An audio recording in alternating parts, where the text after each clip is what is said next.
চারজন মুসলিম বন্ধু তারা মাদ্রাসায় পড়াশোনা করেন। তারা একদিন খেজুর বাগানে যেতে চায়। রাত গভীর হওয়ার পর এক বন্ধু একটি ইসলামিক গল্প বলতে বলে। গল্পটি ছিল জিনের উপস্থিতি নিয়ে, যা শুনে চার বন্ধুর মধ্যে থেকে এক বন্ধু খুবই ভয় পায়। তবু তাদের সাহসী বন্ধুরা তাকে সঙ্গ দেয় এবং সবাই মিলে তাদের মাদ্রাসার পিছনে যে খেজুর বাগানটি সেখানে যাবে। রাতের অন্ধকারে পৌঁছেই তারা নিজেদের মধ্যেই কথা বলছিল। হঠাৎ তাদের বন্ধু অন্য একজনকে ডাকতে শুরু করে। তারা ভাবলো এ যেন কিছুটা অস্বাভাবিক। ধীরে ধীরে বুঝতে পারে সেই বন্ধুটি আসলে তাদের প্রকৃত বন্ধু নয়, বরং তার রূপে একটি জিন তাদেরকে পরীক্ষা করতে এসেছে।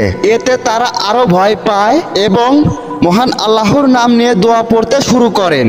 মহান আল্লাহর সাহায্যে সেই জিন কিছু না বলেই চলে যায় এবং তারা আবারও ফিরে আসে মাদ্রাসায়। এরপর থেকে তারা রাতের বেলায় একা একা কোথাও না যাওয়ার সিদ্ধান্ত নেয় এবং প্রতিদিনই মহান আল্লাহর প্রতি কৃতজ্ঞতা তারা প্রকাশ করেন। এই ঘটনার পর তাদের বিশ্বাস আরো শক্তিশালী হয় এবং তারা বুঝতে পারে যে সঠিক পথে থাকার জন্য মহান আল্লাহর সাহায্যের উপর নির্ভর করাই একমাত্র পথ।